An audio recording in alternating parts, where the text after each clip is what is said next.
Hello and welcome back. வானம் இன்னமும் மேகமூட்டமாக இருக்குது. தொடர்ந்து ஒரு வாரமாக மழை லேசாக தூறுது. 10 நிமிஷம் 15 நிமிஷம் அந்த மாதிரி வருது.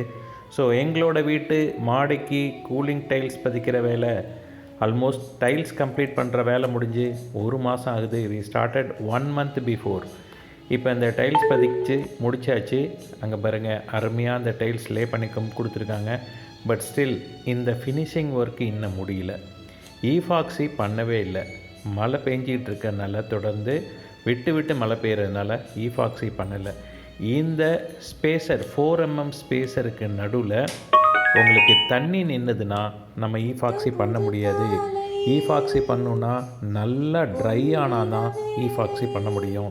ஸோ கிட்டத்தட்ட 3 வீக்ஸுக்கு மேலேயா நாங்கள் ஈஃபாக்ஸி பண்ணுற ஒர்க்கை பெண்டிங் வச்சுருக்கோம். நல்ல டைல்ஸ் லே பண்ணுறவங்க ஈரத்தில் பண்ண மாட்டாங்க. அதனால் நம்ம வெயிட் பண்ணி தான் ஆகணும். கீழே மாடியிலேருந்து தண்ணி கீழே கசியுதா? இல்லை, நாங்கள் கேராகோலுங்கிற பேஸ்ட் போட்டு அதுக்கு மேலே டைல்ஸ் ஒட்டினதுனால சேஃப்.